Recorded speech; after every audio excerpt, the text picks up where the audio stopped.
Listen here, girl. I know you think it's a game, but it is absolutely not. Okay, this is the energy supplement from Just Move Supplements. That's right. It's damn near all gone, girl, and that's because I had to get that energy up so I can complete the workout, so I can give y'all this body, this transformation, get into it, okay? And I'm done working out now, so that's why we're moving on to the protein shake. Oh yes, it's already in there, girl. It's already made right here. This is the mixture of the banana pudding, the chocolate cake, and the buttercream cupcake. And you really want to be fancy, you can go ahead and add that blueberry muffin if that's what you want to do, girl. But for me, it's these three right here, okay? You put that with some almond milk, you mix it all up in honey, okay? Your muscles have gained life, new energy, agility. Get into it, okay? Just Move Supplements. Thank you very much. Hold up, Chief. Okay, don't forget about that TLC NutriBurst to get that multivitamin probably, because we all need a little extra. And child, if you want that sea moss that go down smooth, don't come up rough, okay? Get into the TLC Nautica sea moss. Yes, get that from me. And child, if your stomach hurt and you need to move some things around so you can be free, okay, go ahead and get that ISOT down below in the description box. Get it all from me.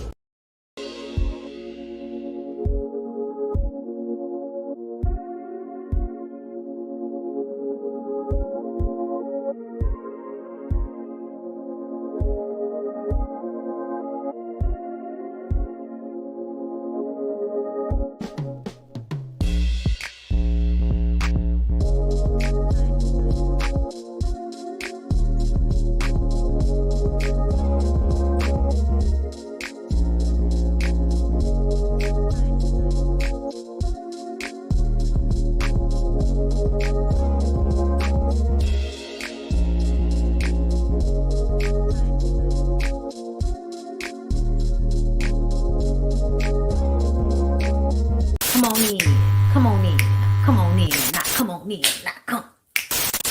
Sorry, y'all know I'm weird, whatever. Hey everybody, what's up? It's your girl BondyBlue. So let's go ahead. Hey everybody, what's up? It's your girl BondyBlue. Okay, follow me on Instagram and let's get into the video, right? Hey everybody, what's going on? It's your girl BondyBlue, and I am back for a long-awaited new Now That We're Grown. Oh yes, girl. We're about to get into it.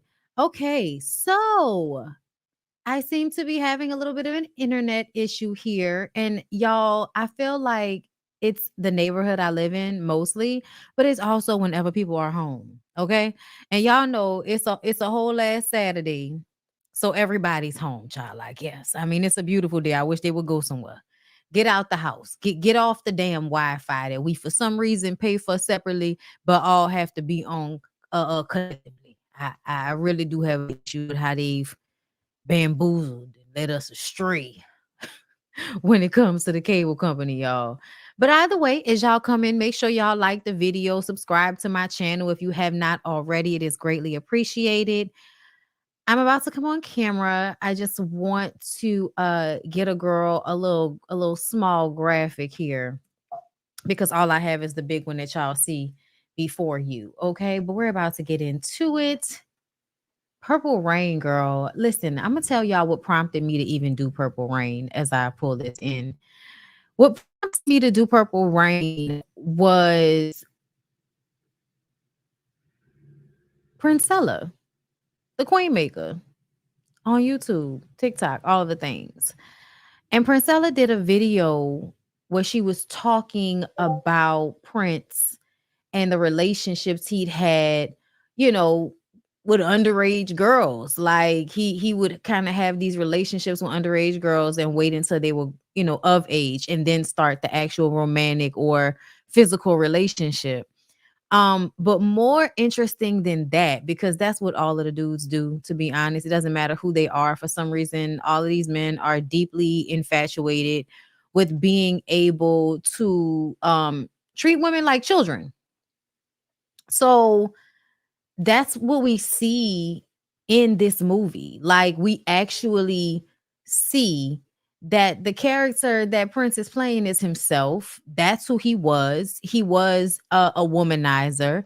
very much, coming from a household of an abusive father, and that energy just persisted with his relationship with Apollonia. I think that was greatly a part of his relationship with Maite and some of the other women that, we've known that he's been in, relationships with. Oh, girl. Wrong one. Wait a minute. Let's see if we can get it. Let's see if we can get it together, girl. Hold up. Let's get crazy. Let's get live. Okay, yeah. I feel like letting the other break down. Oh no, let's go. Okay, listen. All right. It looks good. What's going on, everybody? Hi. I'm happy to see you all. I'm glad that you guys are here. Okay, look. Girl, what was that? I don't know what that was. I heard something just now. Maybe it was one of my dogs, child. Anyway, hold up. I came into full screen and I didn't want to do that. Hi, everybody. Sheila E was young too. Sheila E, child, yeah, I remember that. Oh, I love me some Sheila E. Let's not even get into that. Okay, so I might be going on and off camera because of how the bars are acting. Y'all let me know how I'm coming across. Are y'all seeing me? Y'all hearing me clearly before I jump into it? Because I'm about to jump into it. Okay, because I feel like Prince is like one of the last ones that we did not know was as much of an asshole as he truly was. Like, I think you really allow for, the light-skinnedness of it all, the cuteness of it all, the seriousness of it all, the staring deeply into your eyes, playing all of the instruments and humping the stage as if he knows what to do with it. I mean, I think that it pulled the wool over a lot of people's eyes as it pertains to the old boy Prince. Grown ass men seem to fall under the spell of the symbol known as Prince. Okay, so y'all, let's get into it. My notes. The movie starts off with Prince slash the kid, okay, because that's what he's called in Purple Rain, just simply the kid. His parents, mom and dad, okay? It's just very, very simplistic. It's his life. Literally, everybody in this movie is playing themselves. Everybody in this movie is playing themselves, y'all. The only people that are acting, I think, are the people that are playing his parents. Shout out to Clarence Williams, okay? So, kid is performing Let's Go Crazy to a club full of 80s mullets and performative self-expression. Okay? Just still shots of people looking into the camera with side cuts. Okay?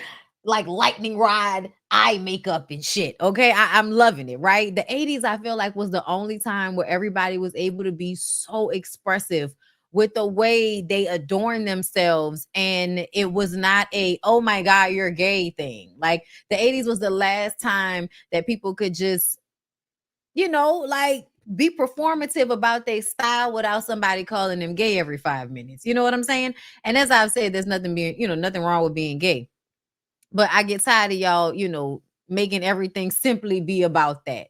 You know what I'm saying? But either way, child, Let's Go Crazy is a song about living and not worrying because there's an afterlife. Pills, thrills, and daffodils will kill. Okay? Listen, there is something so doomsday cult about Prince, and I don't think people recognize it.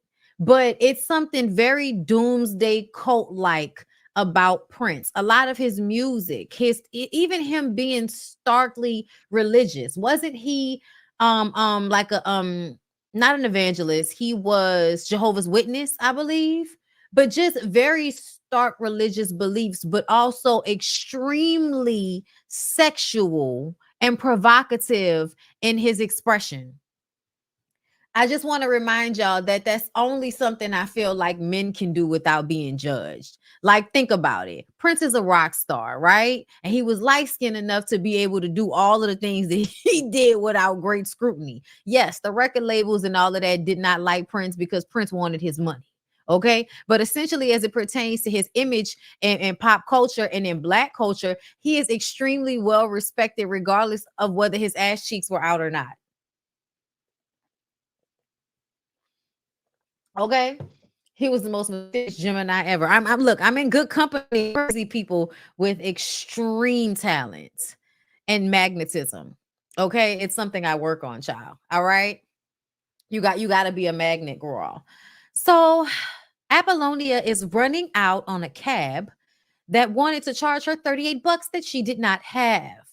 Morris is cleaning his place, which is very quaint. He got his clothes all over the place, suits everywhere, but he stops, okay, and looks at himself in the mirror. You know what I'm saying? A lot of that. He gets dressed and he slides out of the door where Jerome waits. When they get to the club, Jerome pulls out a mirror so he can see how pretty he is. And then we press on. The funny thing about Morris is it's that like the opposite thing, right? In real life, Prince put everybody on. Okay. Like I think Morris and Prince went to school together or some shit like that. Like everybody's from the neighborhood. Everybody grew up around one another. And Prince is the one that's like, I'm going to make you a star. So it's funny that he plays this role as someone that's very selfish and scared of extending the stage and the limelight to the people around him, down to the fact that he's doing with Apollonia during the movie the same thing his father did his mother, which is become insecure and threatened by whoever her or how they see her or even her own talent. You know, you're scared you're going to be standing there in all of your musical greatness and they're only going to be paying attention to your woman because she's so beautiful. Even if she is extremely talented, you will chalk it up to them looking at her as if she's a sexual object. Ew, don't be like that. And Prince kind of kept that same energy in real life. You know what I'm saying? So, as I said, Morris gets to the club. Jerome pulls out the mirror. This is another thing showing you at the beginning of the movie how everything is such a facade, right? Because at home, he got to clean his own place. His clothes are all over the. He actually looks like he might either live in a really small apartment or he might live at home with his mama. We don't know. But when he steps outside and he has on a fly ass suit and scarf combo, for God's sakes. And Jerome is waiting in an equally nice suit without the coat, okay? But definitely a scarf suit combo. And he's holding a mirror, this very dapper man waiting outside to help me get in my car. And he's my BFF, okay? Child, the colorism is ridiculous as well. Like, you know, Jerome has to be in this servant role to you, dark skin, you know, and then because Morris is, you know, pretty and light skinned with seemingly fake facial hair. Like that's how pretty it is. Like him and Prince. Like niggas is pretty in this movie, okay? And in this era, is at this era period, niggas is pretty, okay? Even Dr. Dre was pretty during this era. Go look it up. So the kid is climbing out of his window to go and perform, which I thought was very funny. Like almost as if his performing was a secret from his parents. They know about it. They know when he comes back. They know that he, you know, performs, but it's almost like it's something that he wants to hide from them because why not walk out the front door? Everybody knows what you do. So I clocked that shit. Anyway, y'all, there's a moment when he's on stage because y'all know they go back and forth between him performing and him getting ready for the performance, right? There's a moment, y'all, where Prince is playing the piano with his fucking feet. like throughout this, I'm gonna remind y'all of the times that Prince was so extremely talented and magical with his shit. And it's not even just magical because it's so hard. It's so much hard work. Like Prince was the artist that's going to perform 24/7. He's going to tire his band out. He's going to tire his background dancers out. He's going to tire everybody out because he wants to continue to practice until it's perfection. From what I understand, that was a part of the reason why he fucked his hip up, still trying to perform and dance the way he once did. And when you watch the way Prince performs on this movie, it is really some of the best performing anybody has ever done in their life. And I say that because not only is Prince playing guitar, piano, drums, sometimes it just depends on. I think he played drums at some point. I think that might have been, I don't know, maybe I'm tripping. Maybe that was just the piano. I can't remember, but in Computer Blue and Darling Nikki, I felt like he was just doing the most. But either way, he's playing several instruments Guitar is not easy to play. And then on top of that, the choreography. Prince jumped off of a speaker and hit a toe touch split, fell down onto the ground, okay, into the split, looking at the bitch while he's doing it, okay? Let's not even talking about the humping the ground and pushing himself up and then still singing. He never sounded like he was out of breath. Not one time. Prince's mic was always on. Like the performance level is like unmatched as far as I'm concerned. To this day, you don't see people perform like this. Like nobody performs like this. It's insane. Okay. But I just wanted to point that out because he was killing it, right? But Morris thinks that he's gonna kill a kid on stage. Like, I don't know how Morris thought that he was supposed to get up there and do his little 1-2-1 step, shimmy, shimmy, rah, rah, and he was gonna be doing better than the dude that was playing piano with his goddamn feet. But hey, Apollonia goes to the back door of the First Avenue Club, which is really huge and a spot where a lot of people blow up in the Minneapolis area, okay? In real life and in a movie. So Apollonia goes to the back door of the club after securing her a room at this seedy motel across the street and sneaks past security because she is desperate to make it. She runs into a waitress, knocks over all of her drinks, and asks to speak to the manager because she can sing and dance. Maybe she can use her. Maybe he can use her. I was like, how you gonna ask this girl for her help and she's still on the ground picking shit up? You know what I'm saying? Like, I can sing and dance. Maybe he can use me. Like, it's so crazy the way people would just run up, you know what I'm saying? Travel from whole other states across the country to run up on somebody in a club. Like, I can sing and dance. Give me a shot. You know what I'm saying? It's crazy. It's crazy. I don't even understand. But this is the shit that they used to do back in the day before the internet. Okay. So, you know what I'm saying? Go stay at some seedy, nasty ass motel across the street from the club that you're trying to work at.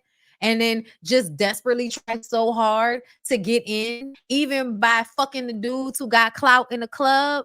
You know what I'm saying? Like she was gonna make it by any means necessary, y'all. I'm just saying. So all the while she's staring at the kid who's up there killing his performance. Okay, let's get crazy. Let's get loud. You know what I'm saying? He's going off. All right. I don't know that one by heart. The other break us down. Oh no, let's go.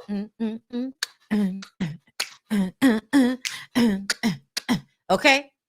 Y'all got it? Okay, cool.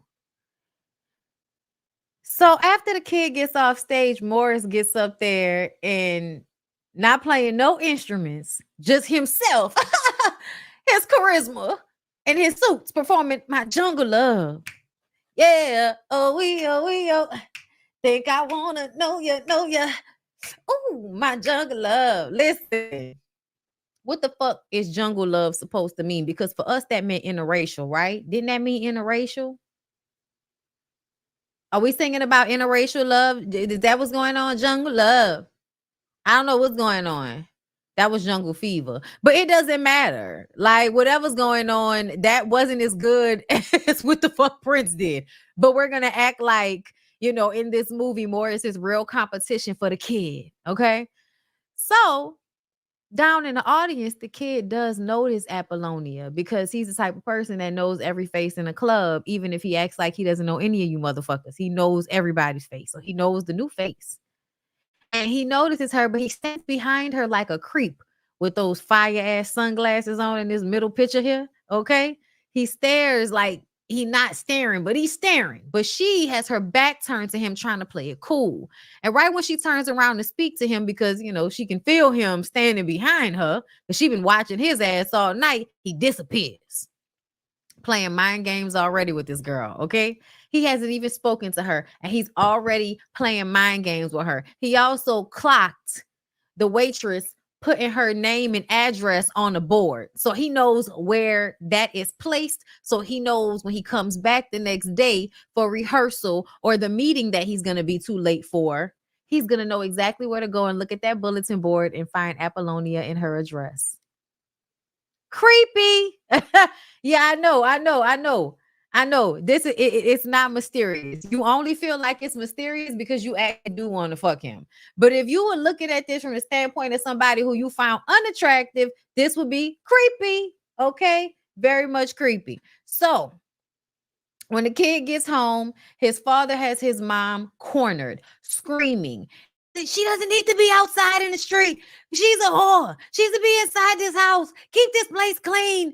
Just screaming, screaming in this lady's face about all of the whore-like things she's doing when she leaves the house and how she needs to be in the house, keeping the house clean. And doesn't he keep the lights on? The shit these niggas screaming about on the internet today. Slut shaming women because they can't control them and flipping the fuck out about the shit that they do that's really not even enough for what they're asking for. You want my fucking freedom because you pay the lights and the bill? What, you was gonna live on the street if I wasn't here? The kid tries to stop his dad and slaps him, and his dad slaps him. Why my note got messed up like that? He slaps the shit out of him. Like he slaps him across the room. And he tells his mama that she need to clean this place up. Okay? Clean this motherfucker up. Okay, so the next day, the club manager and Morris are walking down the street, y'all. Billy Stark and this goddamn pull through, blow dry, curl bump he got is killing me. Okay? Yo, because some people, for some reason, didn't want to just be natural and have like an afro. So they would like pull it out and straighten it, but it would still have the same like mold as the afro. Like, I'm sorry, guys, this shit motherfuckers was doing in the 80s is insane. Anyway, so Billy and Morris are walking down the street. Apparently, kid missed this meeting that he was supposed to be there for. And they're talking about how he's not on it the way he used to. He's not packing a club how he used to. And he's messing up just like his old man, Francis L. Apparently, his father was a really great musician, and so was his mother. But the daddy went crazy, and he also ruined the mom's career as well. So now we get the backstory on why them two people in the house about to kill each other every other day. Because that lady wanted to be a singer, that lady wanted to be a star, and he was too insecure and crazy to be with her and let her shine at the same time. But he thinks so highly of himself because of his instruments. The daddy was a piano player, like we talking about classically trained type of piano player. And so for some reason, he sees himself as better than everybody else when it comes to his skill. I'm sure that's the reason why the mama is in the house miserable the way she is, but loves the crazy nigga. Okay. Either way, he also sees himself as better than the kid. Points out, that's the difference between you and I. Of course, I only play my own music. And it's all up here. It's all up here. Meaning that because he doesn't write his own music down, he's a better artist. So now we know why the kid is in constant competition and doing all of this on stage, because your dad's an artist. And so you trying to be better than him because your whole life you've been hearing about how you'll never be as good as him. Ain't that fucked up? Child, these niggas. Okay. So Morris gets Billy to agree that if he puts together a hot girl group, the kid is out. Now, Morris, I don't know why you trying so hard to get this man out. If you really doing better than him, then what you gotta try to make deals and shit to get him off the stage for? It's because you still feel threatened because he actually plays all his instruments and jumping in the air and into splits and shit. And all you doing is the little side two-step twist, twirl and a bop. So the kid is at the club late for the meeting. Only showed up to the club so he can get Apollonia's address off that board. I thought that shit was funny. I was like, so he basically give everybody his ass to kiss because he feels like he's this great artist, right? So he gonna do whatever the fuck he want to do. He gonna show up when he want to show up, and y'all just gonna receive whatever he giving because he's so fantastical. That's how he feels. The only reason he showed up was so he can get Apollonia's address off the board. I was like, this nigga's crazy. This nigga's crazy.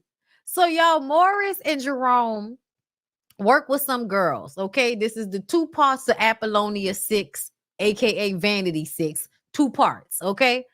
Because y'all know we missing the lead. So the two girls are rehearsing, but they need something extra. Morris has also peeped Apollonia and her address, but he wants the bitch to come to him.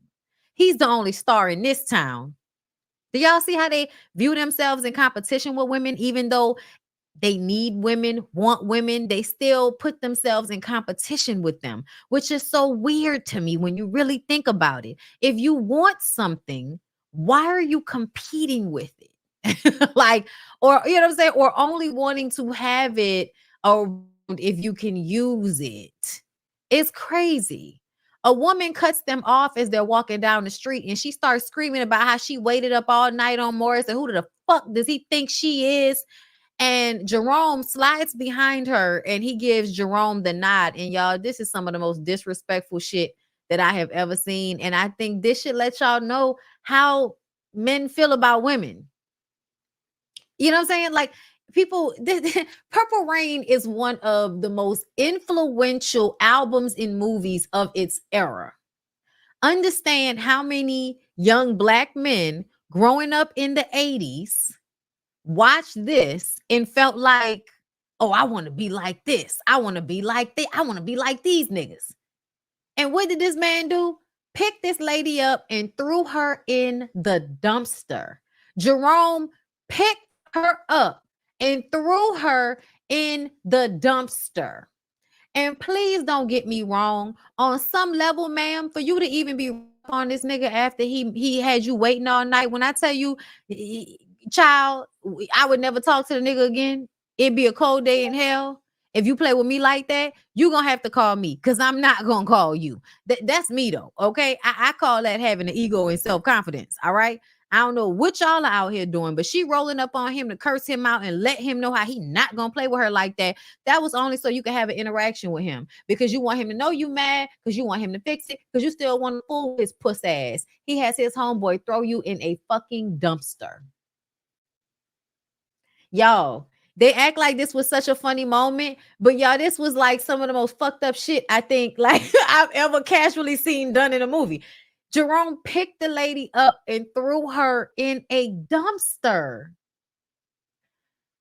Y'all, the disrespectful women throughout this movie is so ridiculous. Like, bitch, be my muse and then watch me throw your ass in a dumpster, backhand slap the piss out you across a room. It's insane. So the kid runs up on Apollonia outside of a store and asks for the ankle bracelet that she's wearing over her boot. Y'all, without any question, she takes it off and gives it to him.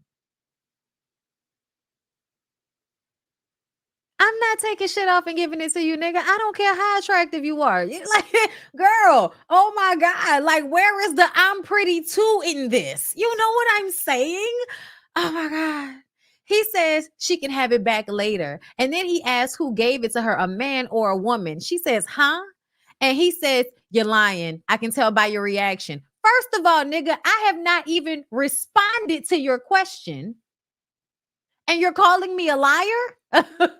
Yo, like he's gaslighting her and setting her up for this bullshit already. I'm so mad about this because I feel like a lot of people learn this game watching this movie. Oh, period. Just kind of learn how to mess with women's heads. You know what I'm saying? By playing these types of games with them, which are so childish. When we were younger, we was falling for this shit. We was falling for this shit, y'all. Apollonia looked too old to be falling for this shit. But I'm gonna leave her alone. It was the 80s. It was a different time. We didn't know as much back then. Girl. So she running because it's like as soon as she gave him the bracelet, she has to run behind him now. It reminds me, I'm gonna leave it alone, but it does remind me of Jonathan Majors making that white girl run after him. Like she was running for the longest, like nobody's running out of breath. It's been blocks. Anyway, so she gave it to him. So now it's not hers anymore. That's a metaphor for how he feels about her body. Once she gives it up, it's not hers anymore. Toxic as fuck. He sees this guitar that he likes in the window, this white guitar, and she says, you see something you like? And then he throws the bracelet up in the air and she catches it. And he says, let's go. Child, what kind of disrespectful shit? And it's crazy because this is the type of shit that women like will be like, oh my God, he's so sexy. Oh my God. And I'm just like, who the fuck this little nigga talking to? Like, oh Lord. Oh, you gonna have to be nicer to me because I can't fuck you under these circumstances. These are not the circumstances you're gonna get my coochie under. I'm sorry. She was turned on by that shit. Absolutely. Absolutely. So they go on a ride on his motorcycle. Y'all know that even that makes it even worse. Okay, y'all. And this is one of my favorite songs on the album, Take Me With You. I don't care, pretty baby. Just take me with you. Mm-mm. I don't care if we spend the night on the town. All I want is to spend the night together. I'm sorry, y'all. I'll spend time in your eyes. Because y'all know Prince always staring at somebody's eyes. I'm sorry. Yeah, I love that song. So take me with you. Won't you take me with you? Listen, that was the shit. Anyway, I had to get that off my chest. So they end up at the lake. And he asked where she's from. And she said she's from New Orleans. And she came here when she heard about First Avenue Club. He asked if that's what excites her, making it, because she always dreamed about making it. She asked, will he help her? And he says no, because she didn't pass initiation. That's not why. He doesn't want to help her because he doesn't want his star to be overshined. You know what I'm saying? He doesn't want anybody to be in the limelight but him. But either way, he tells her that she has to initiate herself by purifying herself in the waters of Lake Minnetonka. So she strips out of her leather fit peplum jacket, leather pants, and jumps in the goddamn dirty ass water that is in front of her.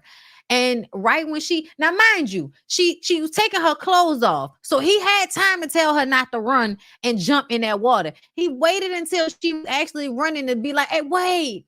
Just so he could say he tried to stop her, did not really try to stop her. And you insinuated that this is the Lake Minnetonka. You know she not from here, so you know she don't know what the fuck Lake Minnetonka is. And she jumps in that dirty ass water. He tells her that's not Lake Minnetonka. So now she's pissed.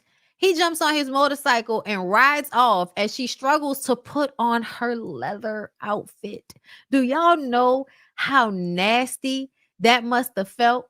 Because once you go in that water, now you're going to have the sediment on your skin when you dry. That's not like getting in clean water and then you just going to dry. No, that's not getting in pool water. You get in lake water, you're going to have dirt and sand on your skin. And so she had to get her, y'all, that was real leather she had on. Y'all know how uncomfortable that must have been to try to get that fucking leather on her wet, dirty skin. Oh my God. She puts it back on. And she's like, how many girls have you done this to? You're sick. This should make you not want to fuck with a nigga no more. He gonna say, I tried to stop you. Then he tells her that she looks great and that took some nerve and he wouldn't have gotten in that water. She actually takes this as some type of pat on the back instead of taking it like the shade it was. Bitch, he telling you that you was willing to do anything. You was willing to do something that even he wouldn't do. And he the one that essentially has the position and the access that you're trying to get to. And he wouldn't even do what he's asking you to do. And you think that's a pat on the back that you was willing to do any and everything for this nigga's admiration and attention. Girl, what? Then every time she got on the bike, y'all, she tried to put her leg on the bike. He would drive forward, y'all. I'm sorry. Now that we are grown, that was some disrespectful little boy, annoying bitch ass shit. And when I tell you, like, he has not treated her nicely this entire time, y'all. Nothing nice has happened this whole time. Nothing nice has happened. He hasn't done anything nice for her. Nigga ain't even bought her a Coca-Cola. But got her stripping off all her clothes, jumping in dirty ass lake water, putting on leather clothes, and having her leg suspended in the air, trying to get on the bike every time he gank her and walk away. Yes, she's very thirsty. Very, very thirsty. It's unfortunate. This is how young women end up in fucked up situations in Hollywood and entertainment industry because you're so thirsty to make it and not be broke that you don't see when your ego and your own self-respect and just your overall love and like for yourself should click in, and you shouldn't be willing to humiliate yourself for any old thing. Negging and manipulative jokes. Child, do y'all see? Like this was some psychopathic shit going on Purple Rain. So anyway, they get on the bike, they drive off. Wendy and Lisa are rehearsing, and they want to talk to the kid about using their music. And he doesn't want to use it. He thinks that they're doing something behind his back. Wendy says that he should know by now that they would never hurt him. He says an award for best actress goes to, because Wendy's pouring her heart out saying that they would never hurt him. They've always had his back. He used to, feel that. He used to understand that about their connection, remember? And he's like, best actress goes to, like, just being a complete asshole. And then he says, why should he use their music? They've been getting along just fine without it. Then he was like, he was being a ventriloquist. He was throwing his voice, as they say, through this little doll, which is another skill that Prince has. Like, his mouth wasn't moving at all, and he was literally throwing his voice. Like, that shit was insane. Obviously something that someone so vocally talented would be able to do, because Prince's range was, I don't know if people don't really talk about that, but Prince's range was insane. Like, almost Mariah. I feel like he probably was Mariah Carey level on some level. He couldn't do whistle register, so he probably was maybe 6 or 7 octaves, because he can go very, very deep and super, super high. So yeah, y'all. Anyway, so Wendy and Lisa, they're tired of him disrespecting them, acting like they trying to do something behind his back. So they just get up and walk out, right? And then he plays the track once everybody has left. And it's the Purple Rain instrumental, which y'all know sounds really good, right? So right as he's going on stage, Jerome is introducing Apollonia to Morris, who has a hard time containing his pimp-like manipulative attitude towards women. When a waitress asks who's paying for this champagne he orders, I'm sorry, y'all, my nose got mixed up again. The waitress asks who's paying for the champagne, and he's like, you know who's paying for this. And so he hands Jerome, actually he hands her the money and then tells Jerome to go and get his change. Because at first he was like, keep the change. Like he had it like that. And then when she walks off, tells Jerome to go and get his change. Mind you, the kid sees them having this little interaction and smirks, like, I ain't worrying about her with this nigga. You know what I'm saying? I know I got her wrapped around my finger after she jumped in that dirty ass lake water for me. Okay. So Morris calls her the finest motherfucker he's seen all night. Well, she says, excuse me, as if she was about to get offended by that. And I was like, oh, y'all know there's like a really deep-seated history behind being called a motherfucker. So apparently, and just a little history lesson right quick. Apparently during slavery times, they made everybody fuck everybody to create more slaves. And there are instances of slave owners making women have sex with their boy children in order to conceive more children. And in order to conceive more slaves, making like Black people, like family members, have sex with one another in order to have children. That's why I call, and also having sex with, all of the slaves and shit like that. But that's where that motherfucker line comes from like the forced breeding that was taking place during slavery. So yeah, y'all, that's why a lot of Black people found it extremely offensive for you to say motherfucker or call them motherfucker, because they knew where that came from. Like, that's some dark, fucked up shit, bro. I tell you. Yeah, I saw that in a documentary when a woman talked about it. Yeah. I actually had heard about it before, but it was just recently reinforced as I've been reading the Temple of My Familiar. The waitress was Jill Jones, another one of Prince's girlfriends. I know she was so pretty. Ugh. Anyway, so he cleans it up and says, "You look nice." Then he tells her he wants her to see his brass waterbed and he'll have his cook make something spectacular for them. Like lying, like niggas do, pretending like he got more than he got in order to bait her to get her to come to his house. Now, here's the thing. You was going to fake in front like you had this big old house. So you was going to manipulate her into getting her back to your house. Then when she got to your house, she wasn't going to have a choice. She was going to have to fuck you when she was there, right?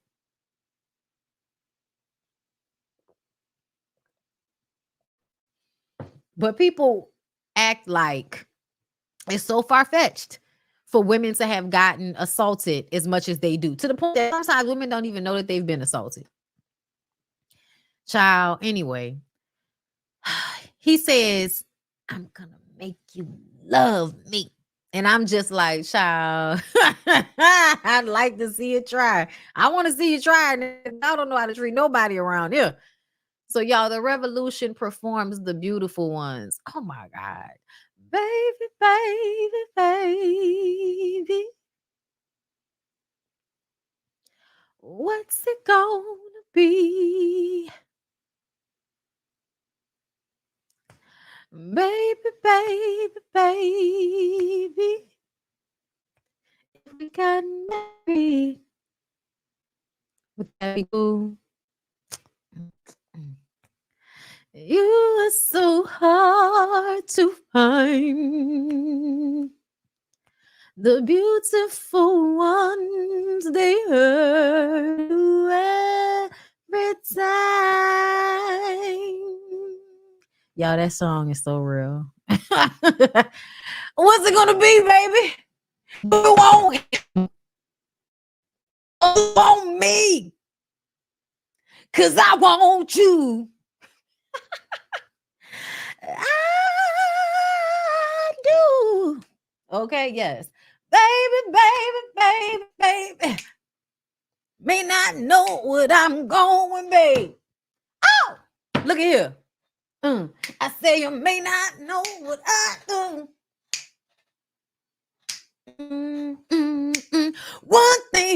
One thing's for certain, baby. I know what I want, and that's to please you, baby. Please you, baby. Listen, it's like,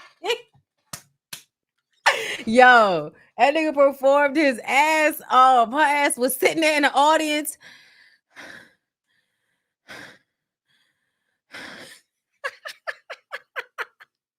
The beautiful ones always smash the picture. Listen, it does it for me every time, y'all. It does it for me every single time. The performance was insane. The performance was insane. Okay. All right, I'm done. y'all had me rolling around in here. I want you. Sliding out and shit. Oh my God. After her ass was waiting for that nigga in the alleyway, he takes her home. His parents are having a romantic evening for once, all hugged up on the sofa, real bipolar like. He calls them a freak show. And then he climbs through the window to the basement where he stays and tells her to come on. Don't even help the girl down. A boy, a simple boy, not a man. A man would have at least helped the lady down into his basement apartment under his parents' house. What the fuck? Okay. So as soon as she jumps down, she turns on a record player and he kind of disappeared. And then he pops up behind her, scaring her and shit. I'm like, why is he trying to fuck with her emotions? Like, just a lot of very childish like things. And then he starts moving his hand and she's following it with her eyes like a fucking dog. And he got a ball in his hand. I was like, what is going on? What is going on? Girl, why are you acting like a dog? This is a little boy that just brought you to his parents' basement apartment. And you just letting him talk to you and handle you any old kind of way. Like, you not Apollonia from New Orleans, girl. Like, what is going on? I'm just saying though, y'all. Like, she just was really acting like she didn't know what she looked like. So the music that was playing, the song that was sound like somebody moaning, but he says it's actually crying backwards. And when he listens to it, it makes him sad. I said, he's a fucking psycho. Think about that, y'all. I don't know who was crying. I bet you it was his mama, but you recorded your mama crying and then played it backwards and added music to it so that you can feel sad and listen to it. Like, what the fuck? Yo, Prince crazy as hell. Okay. The kid is crazy as hell. When she goes to take his clothes off, he tells her no. Y'all, Prince had a thing for having to be in control and wanting a woman to act like a little girl, act like a child, and let him tell her what to do and direct her. Also, it annoyed me the way he could be so sexually overt. He could be, out, shaking his ass and all of that. But if a woman was to do it, you shouldn't do that. You don't need to do that. Like, have this moral superior attitude while doing the same shit you tell her she shouldn't be doing. You on stage licking and grinding and everything. And if she was to do it, you would look down on her like she was a slut. It's insane. Y'all heard when she called him King Kong, huh? I missed that all of the several other 100 times I've seen this movie. But she called him King Kong. I'm like, yeah, y'all think Prince had a big dick? Maybe. Short dudes be short, like petite build dudes have. Listen, anyway. But at the same time, his sperm was deactive or something like that. Some reactive. Something was wrong with the nigga's sperm. So then again, I don't know. Like, you got a big dick and faulty sperm. I don't know. Oh, very insane. Oh my God, I missed the King Kong comment. Yes. Prince had huge presence. Okay, listen. We know short dudes never disappoint. It's insane. He's a psycho. Okay? He wants to control the situation. And then their sex scene was like dancing until he started playing with her kitty and kissing her from the back. That shit was sexy as fuck. But I mean, this was somebody who knew what to do once he got you in a blend. You know what I'm saying? This is what I like to call the blend. Okay, because you blend with somebody. You get in a blend. It's a fighting or fucking is the blend, right?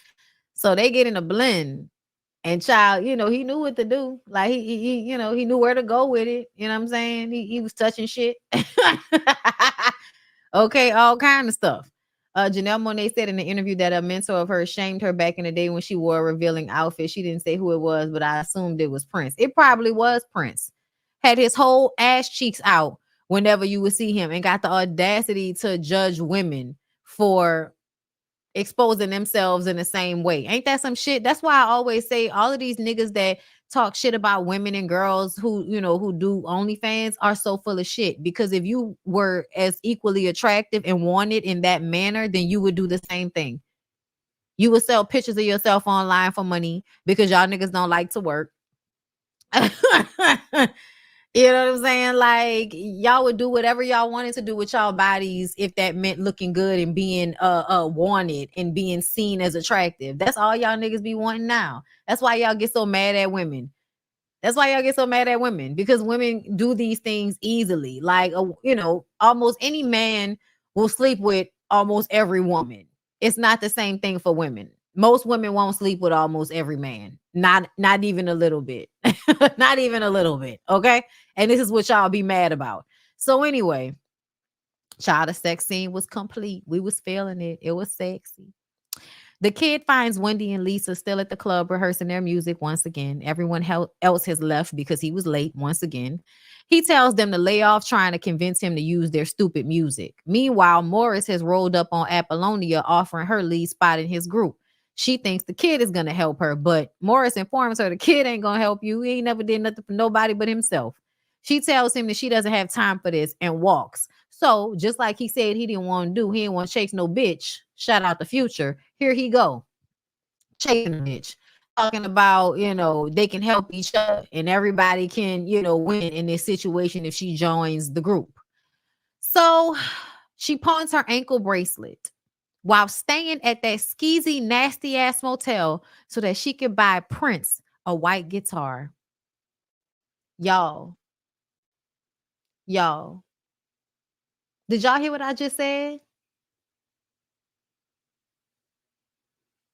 Did y'all hear what I just said?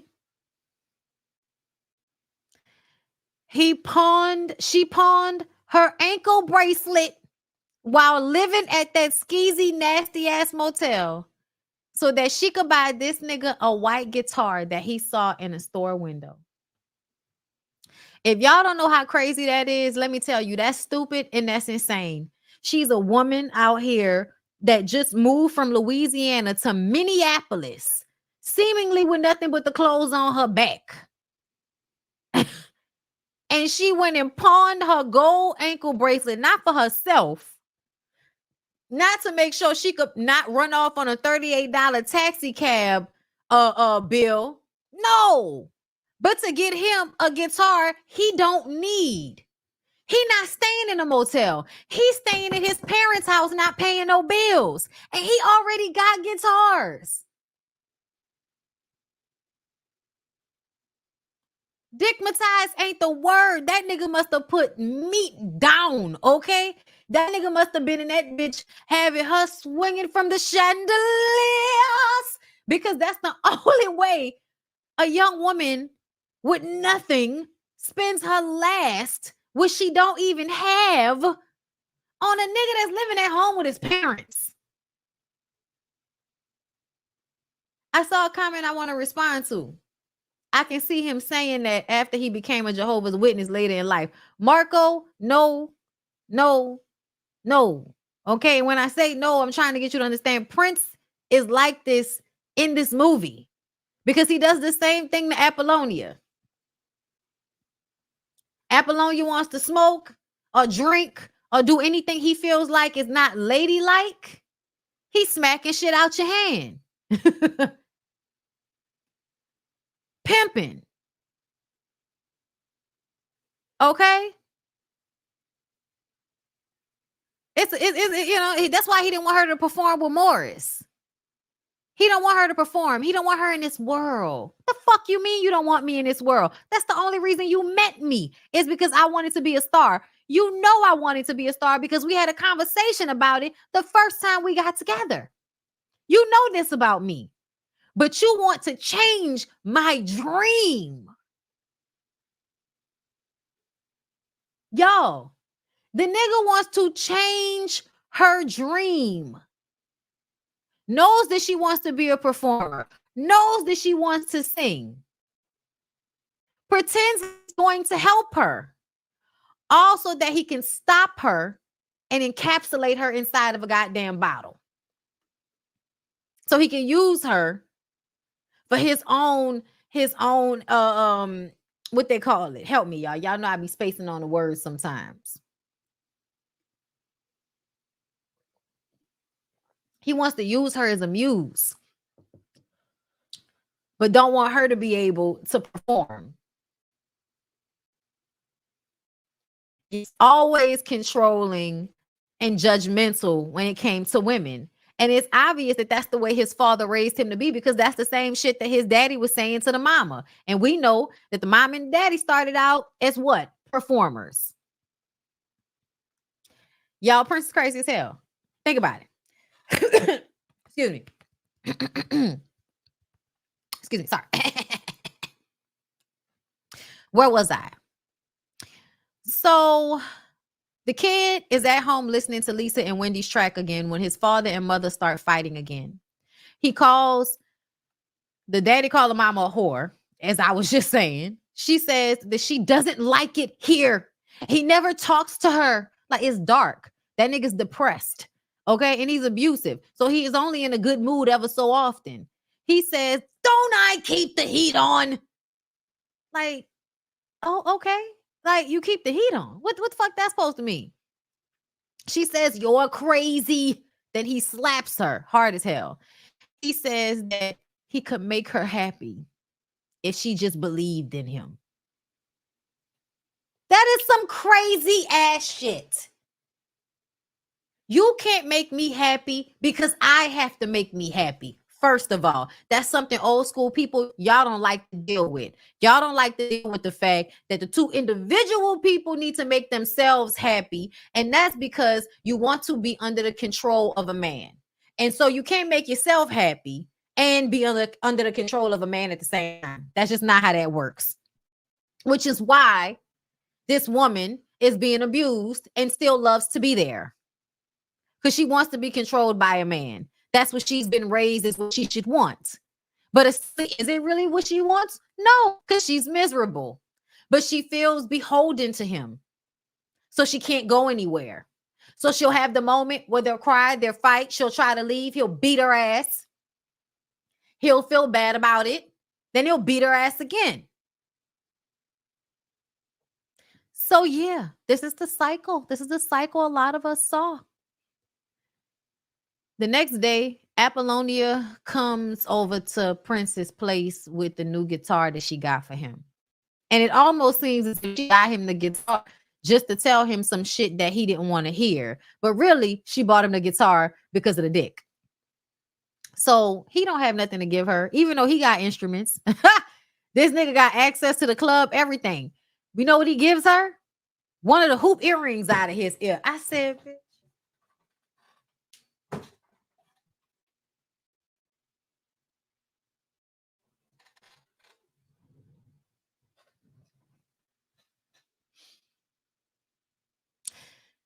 She gave him a guitar bought with a gold bracelet.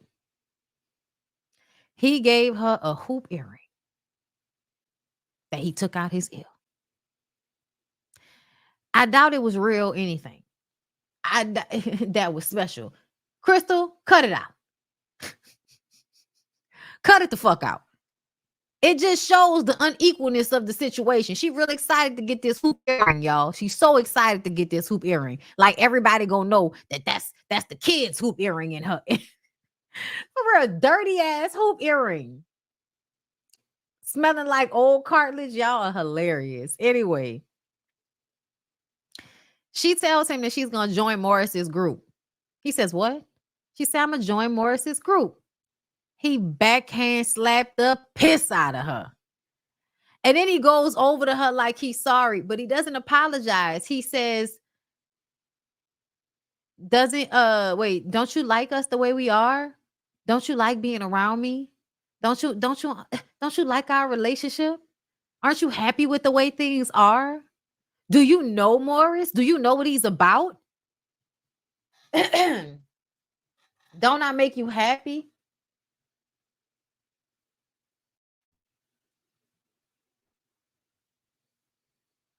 You just slapped the fuck out of me.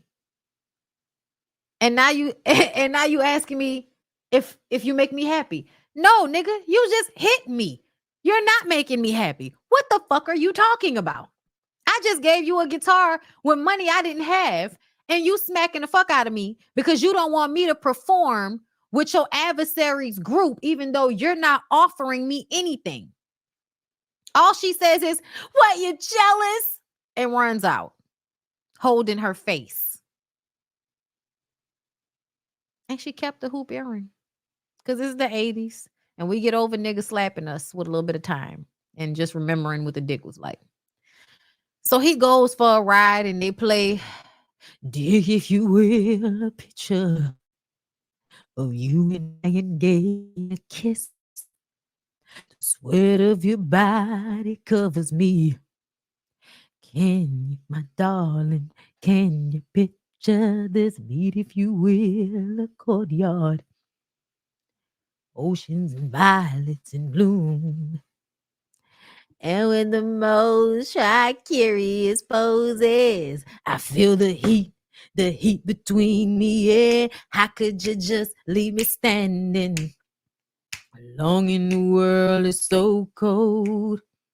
Maybe I'm just too demanding. Maybe I'm just like my father too. Or maybe I'm just like my mother. She's never satisfied. She's never satisfied. Why do we scream at each other? This is what it sounds like when doves cry. Dun, dun, dun, dun, dun, dun, dun, dun, dun, dun, dun, dun, dun, dun. Touch, if you will, my stomach. Feel how it trembles inside. I got the butterflies all tied up. Don't make me chase you, even though I try. Could you just leave me standing? Listen, I'm gonna stop. Y'all know I love the song breaks, okay? Anyway, y'all. So when he gets home, his mom is on the corner sitting at the bus stop. And I don't know what she told him, but when he goes inside, he's pissed off. I'm like, you just watch your daddy backhand the fuck out your mama. What are you this mad about now? Where are you, motherfucker? Like with the ER on the end. To find his daddy playing a beautiful song on the piano, and there's a riff in the song that sounds like the bass for Computer Blue, but I can't really tell. Either way, he asked if it's his, and he was like, of course it's mine. Who else's would it be? And all of them are different. He was like, I would love to see him sometimes. He was like, they aren't written down. They're up here. It's a big difference between you and I. You got a girlfriend? It's like, yeah, I got a girlfriend. Never getting married. Like, what the fuck does that have to do with anything? What does getting married have to do with it? Essentially, you were already controlling. Prince is already smacking his girlfriend around the basement. So at the end of the day, what the fuck? Getting married ain't about to make this no worse. This shit already fucked up. Okay? It's already toxic, Pops. So the kid gets it out on stage, greased up with a lace blindfold on. Sounds like he incorporated some of his father's song in Computer Blue. Okay? Y'all love Computer Blue, especially that.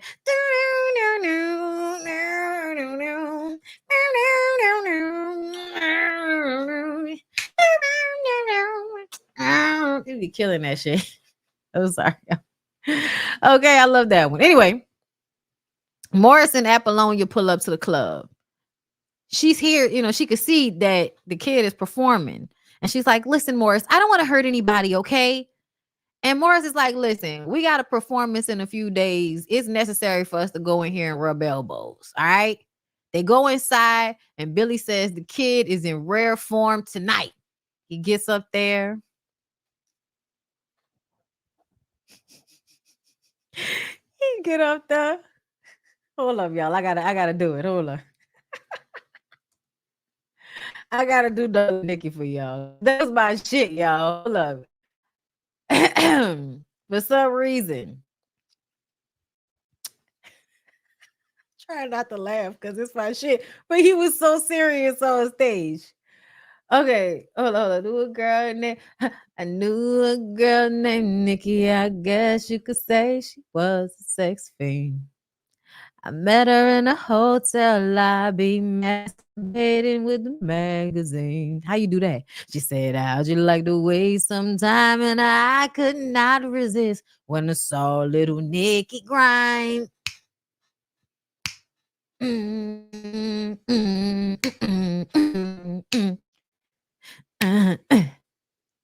She took me to her castle and I just couldn't believe my eyes. She has so many vices, everything that money could buy. She said, sign your name on a dotted line. The lights went out and Nikki started to grind.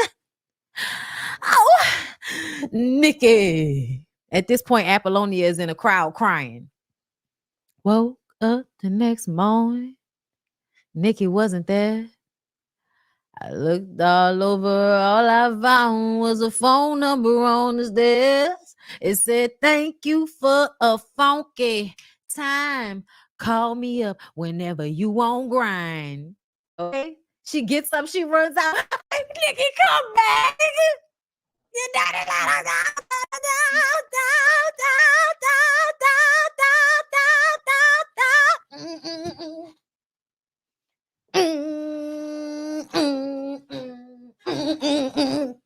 Okay, nigga kill it. Okay, nigga is humping the air. Nigga's killing it. Morris was mad. Jerome was mad. Jerome walks up on the kid after the after the performance. Man, that wasn't cool, man. Morris didn't like that shit, and neither did I. None of us liked that you did that shit, son. I'm like, y'all put a bitch in a dumpster. I know we're not upset that the song was slut shaming Apollonia. Okay? Because that's what it was. That's what it was. That was a slut shaming, basically calling that girl a whore. And now y'all niggas want to be upset about it, right? Okay, child, whatever. All for us to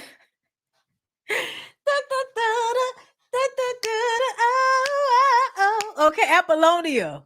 Apollonia 6. I need you to turn me on. I'm your babe. To anything I'm told. I need you to turn me on. Wait, no, I need you to turn me on. I'm your slave. Do anything I'm told. What's wrong with these lyrics? Okay, all I know is I'm a sex shooter, shooting love in your direction. Come on, kiss the.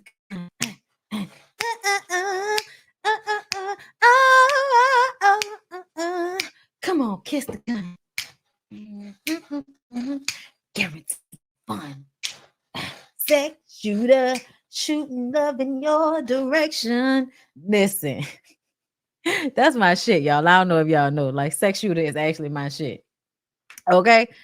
And Vanity had a song named King Kong. I just thought about that. Well, it all makes sense now. Child. Either way, Apollonia 6 was up there in they lingerie. And the man kept trying to give one of the girls some money. Nigga, we are not strippers. We're performers. The kid was in the back, and she shows him at the end of her performance that she was wearing his earring. Bitch, he knocked the fuck out you last time y'all saw each other. Are you just happy that he know that you was wearing the earring? All right, girl. All right, girl, whatever. So Billy tells the kid he better kick ass tomorrow night or else. Because this look good with Morrison put together. After the show, Apollonia and Morris drunkenly walk down the street talking about being stars.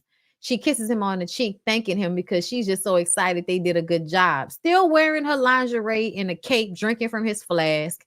He tries to get her into his car, and you could tell that she sobered up very quick. Because she don't fuck Morris. But Morris wanted to fuck her. And it was given he was basically going to force her into the situation, especially once she got into the car. But thank God, here comes abusive ass Prince. Okay, on his motorcycle, knocking motherfuckers down. He knocked down Morris. Morris called him a fucking faggot. I was just like, oh God, this is so problematic. But either way, he tells her, get on. Get on. She gets on her motorbike and they go back to his place. Okay. No, they didn't go back to his place. They went under the bridge. And he tried to force himself on her. And she pushed him off because he was kind of being violent. I was like, what the fuck is this? And so she goes to take a drink from the flask and he tells her not to. And then he knocks the shit out of her hand and she smacks him because at this point, I'm tired of you fucking hitting me, little ass nigga. I'm taller than you. So she hits him back and then he mushed her down to the ground. And then he goes to backhand her on top of her and then he stops himself. So she took her little hoop earring off that belonged to him and threw it on the ground. And he picked it up so hurt. He was like, you've been beating this girl up since you started fucking her. And you gonna act sad that she threw your little earring down on the ground? You and that little earring. Are you serious? Like, you call yourself saving her also that you could drive her to a dark ass under bridge next to the river ass alleyway and push yourself on her violently? Like, what was that? That just goes to show these niggas cannot save you, people. Okay, they cannot save you. You got to save yourself, lady. Keep thinking that some nigga gonna come out of nowhere on a fucking horse or a motorbike and save your ass off for them to turn around and sexually assault you they damn self. Ain't that some shit? Oh, anyway, when he get home, his dad shoots himself in the head. The ambulance takes the daddy to the hospital because he was still alive, and the mama was distraught, crying all over him, jumping on the goddamn ambulance. So he goes down to the basement and just starts destroying shit like an angry little kid that he is until he finds his daddy's music. He passes out. Then when he wakes up, he cleans everything up, reorganizes the music, and writes something to Lisa and Wendy's song. Finally. We know we get Purple Rain from that, right? So Morris performs The Bird, okay? I got a new song for you. It's called The Bird. Yeah. Oh, I think I wanna know you. Okay, listen, something like that. The Bird was not mentally ready for that movie. My brain was not mentally ready for that movie as a kid, child. Listen. Morris performs The Bird. He kills. And when he leaves the stage, they go backstage. And the way Prince and the Revolution was all sitting together in the room, and y'all know, everybody know what happened to his dad. Everybody know his dad shot himself. So when they walk past the room, Morris says, "How's the family?" And everybody busts out laughing. Everybody walks forward and Morris kind of stays behind, and he looked sad. Like he looked like, like what he said wasn't cool, and he know it wasn't cool. You know what I'm saying? But he said it anyway because he got to be an asshole. But that just goes to show how much niggas be fraudulent, fake, doing the most so that they can be an asshole to everybody, even if that's not what they really want to do, or if they feel bad about it once they've said it. But I'm gonna tell you what I feel like. When he saw all of them sitting together, he could have sworn that they was gonna break up. Remember, at the beginning of the movie, he was thinking that the Revolution wasn't gonna stay together, gonna break up. And that's what it looked like when Prince kept telling Wendy and Lisa he wasn't gonna play their music. But when they was all sitting in there together like that, I think that gave that nigga the bubble guts. And all of a sudden he felt like, yeah, I may not win this one because they look like they in there together. After that, everybody was like, man, let's go kick their ass. Because, like, why the fuck would you say that shit?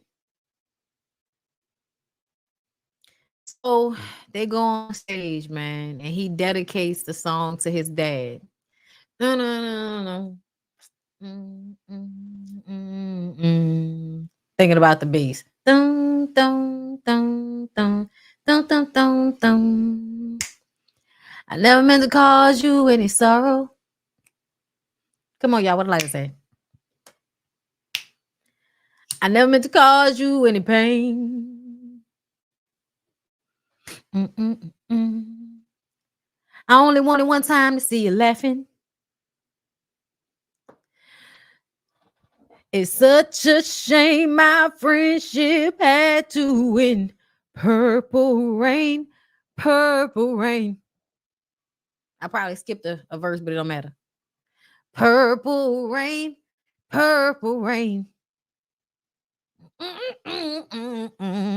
Purple rain, purple rain. I only want to see you laughing in the purple rain. I never wanted to be your weekend lover. I only want to be some kind of friend. Yeah. Baby, I would never steal you from another. This the part. Such a shame my friendship had to end. Purple rain, purple rain.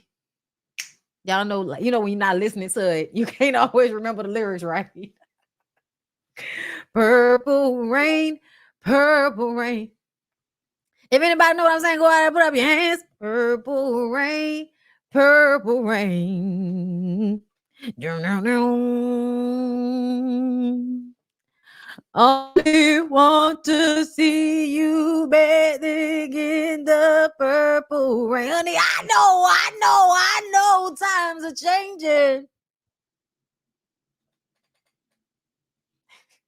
It's time we all sneak out for something new. That means you too. You say you want a leader, but you can't seem to make up your mind. I think you better close. and let me guide you through the purple rain. Purple rain, purple rain. Okay, I had to give y'all a little bit of that, okay? But yeah, y'all know Apollonia is out there crying. Billy is standing behind the ball. One tear. Everybody's feeling it. Okay? Everybody's feeling it.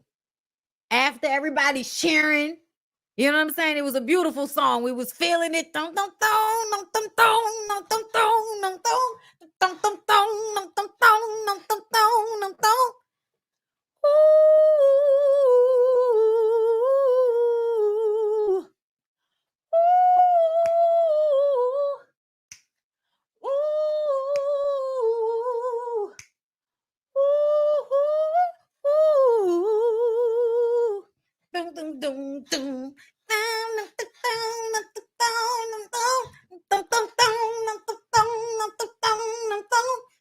I'm sorry.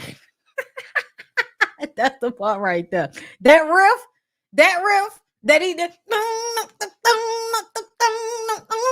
Okay, you got to go up to Lisa and Wendy, kiss them on the cheek because you was fucked up and they was right. And that song is off the fucking chain.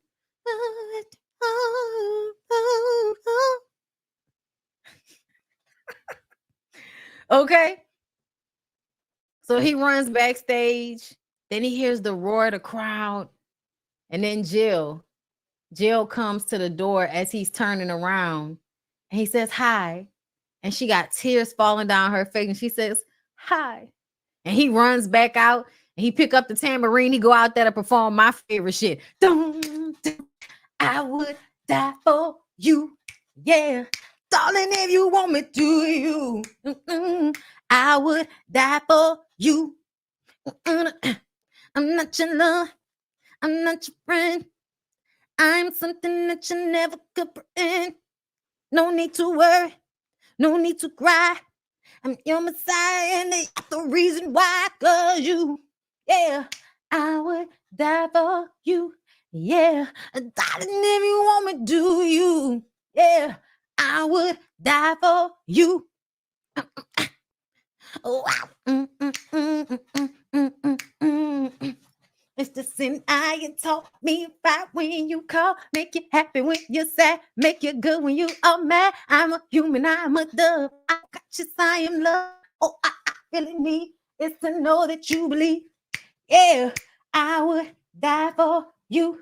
Yeah, listen. To me, it was the. Okay, hold on, I ain't gonna. Okay, listen. Okay, we could have did it. Okay. Y'all gonna ignore me being bloated because my period is just not being over. Okay, don't judge me. But y'all know y'all see my ass in these tights. Anyway. So y'all know when the song performed, we see him go to the hospital, see his dad, mom draped over him in a hospital bed. And of course, after him and Apollonia are together, when he was leaving out, he gave her a little kiss on the cheek. So now they back together, you know.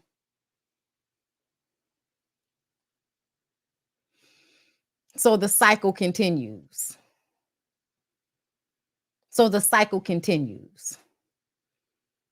I really want to do it though. So I'm gonna have to do it later downstairs to the best of my capabilities. Because I can really kill it. I can kill it, but I ain't trying to kill it right now. Okay. Okay, I ain't trying to do it. Anyway. He finds all his father's music. Yeah, he found all of it. Talking about he ain't never wrote it down. Yeah, nigga, you wrote it down. It's all up in here. I didn't even know. Sleeping right next to it. This was a random pick. I've enjoyed this. It really wasn't random because we have been talking about men in the industry, men, music people in the industry and how, how we perceive them back in the day. Diddy. Okay. Not the same as how we perceive them now. And somebody, when Princella was talking about Prince and his relationship with Maite, I'm like, he's another one that I feel like we viewed a little bit different. We were way more forgiving back then than I think we are now. I used to be looking at Prince like he was perfect. And now when I look at this, I'm like, nigga, you mean as fuck. You disrespectful, you misogynistic, you mean, you have a puritanical mindset, but for women only, not for yourself. You can shake your ass and be sexual and be sexy and be wanted and be in front of everybody. You can do it, but nobody else can. Like, what is that about?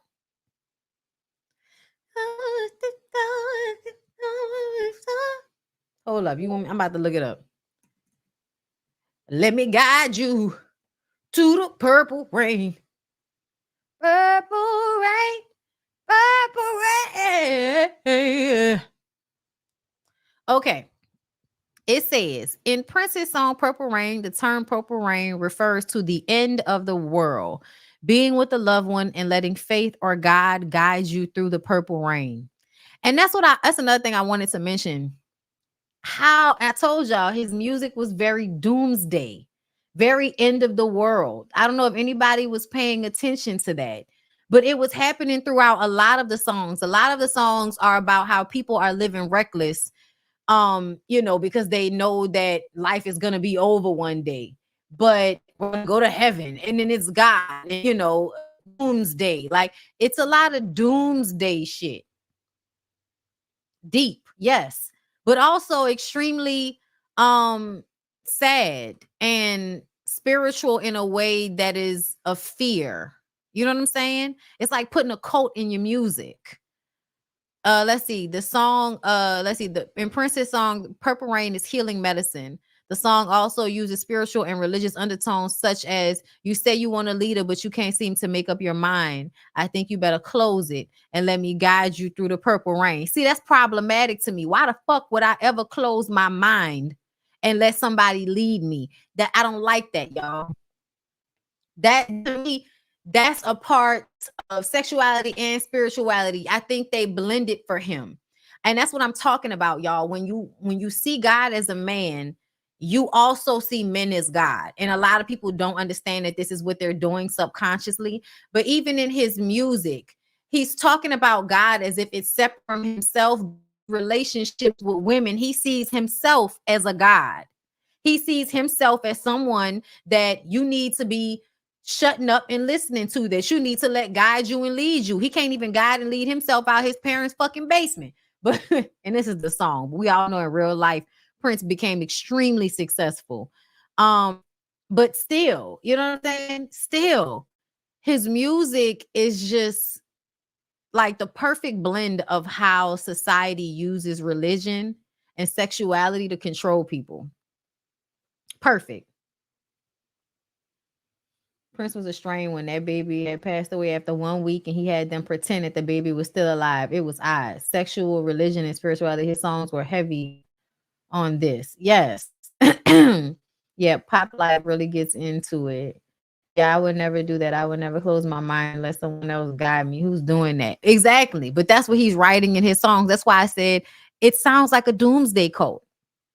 Purple Rain, the music, the way the control he would have over people, even like his allure in the 90s and the 2000s and shit, when Dave Chappelle did the whole Prince skit.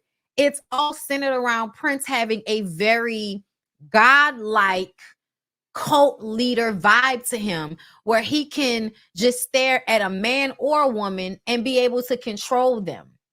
And this is true because he was somebody that was considered extremely feminine.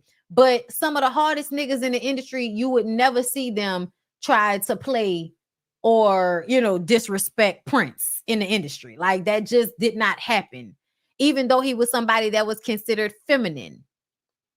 But I also want to say that's why he was so talented. That's why he was so creative. That's why he was so good. There's a femininity that you have to really embrace when it comes to being an artist, which is why a lot of artists are not straight edges as much as they claim to be as far as sexuality is concerned, because to be in your creative in such a way opens you up to the other ways that feminine attributes come in, which is a good thing a lot of the time, but it also makes people open in a whole bunch of other ways. I don't see a problem with it. I wish he had been more open religiously, because I feel like that had a lot to do with how he treated the women around him. You can use the misogyny and the religion to control the women, and that's what he did. Prince dedicates the song to his late father. The song's verse tie into different strained relationships of Prince's character and his hope to reconcile. But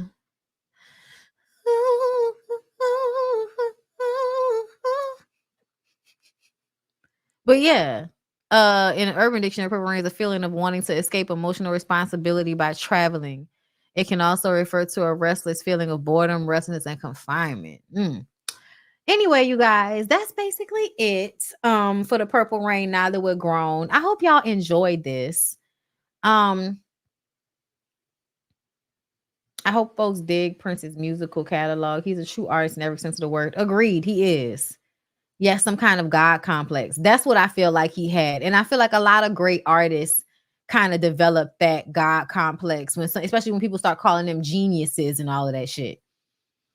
They should watch Tales of Tour Bus when he talked about Morris and how Prince had major control over the group to the point where him and Prince didn't get along. Yeah, that's why everybody eventually like separated themselves. The Revolution, all of the women, Morris Day and a Time, Terry Jam, and Terry Jam Lewis, whatever the fuck. Y'all know how they name go.